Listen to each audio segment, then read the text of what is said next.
જડબા સહિત ફાડી નાખો ભલામણા હો કે સોય આપમાં ભગવાનની મર્દાનગી હતી કહેવાય કે પાલીતાણાના ડુંગરાની અંદર હવદ ગાંડો થયો છે હો ક્યારે નીકળો હવદ કઈક માણસોને મારી નાખ્યા આવો હવદ ગાંડો થયો અને કહેવાય કે પાલીતાણાના ડુંગરામાંથી મહેમાન નીકળે છે અને જવાન 2-3 દીકરાને હવદ ફાડી થાય છે હો અને કહેવાય તેમના બૈરા એક ગામની અંદર આવે છે બૈરા રોતા રોતા હાલ્યા જાય છે એમાં એ ભરવાડનો દીકરો જેનું નામ વિકા આપા ભરવાડ છે અને એના ભાભી ઘરે રહે છે અને ભાભી અને દેરની અંદર એવો મા દીકરા જેવો સંબંધ છે અને વિકો ભરવાડ કહેવાય કે ઢોરા ચારવા વગડાની અંદર જાય છે અને બાઈ ઘરે બેઠી બેઠી ભરવાડની દીકરી કહેવાય કે રોટલા ઘડતી હોય છે એમાં કહેવાય કે મહેમાન રોતા રોતા નીકળે છે ને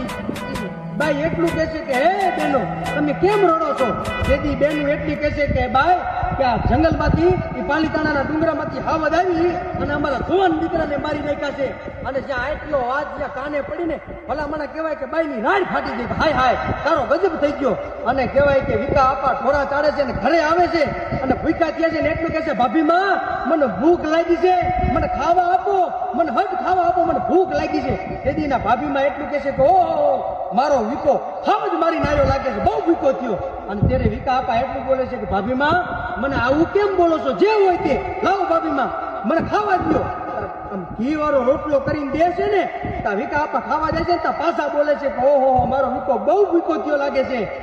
ખાવા જ મારી નાયો લાગે છે તેથી રોટલા સાઈડમાં મૂકી દે ને એટલું કહે છે કે ભાભી માં મને આવા ખવડાવ્યા શું કરવા કહો છો તાણ જે વાગ્યો અને તેથી એના ભાભી એટલું કહે છે કે આજ આપણા પાલીતાણાના ડુંગરામાંથી હાવદ આવ્યો હતો અને 2-3 જવાન દીકરાને મારી નાખ્યા છે કોઈ મહેમાનના દીકરા હતા આ વાત જ્યાં વિકા આપાને કાને પડે ને આ તો ભલા માણસ કહેવાય કે કુંડલી વાળી લાકડી લઈ અને દોટ મૂકે છે અને ભરવાડનો દીકરો ભલા માણસ કહેવાય હાથમાં ડાંગ રહી છે અને પાલીતાણાના ડુંગરામાં જાય છે હો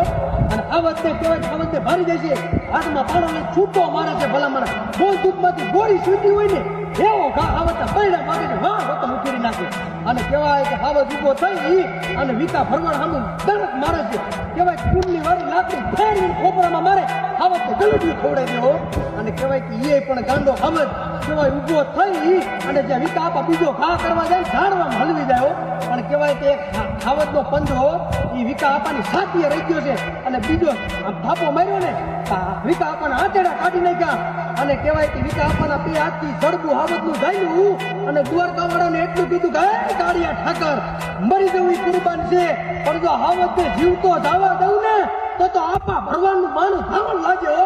જડબા સહિત ફાડી નાખો ભલામણા હો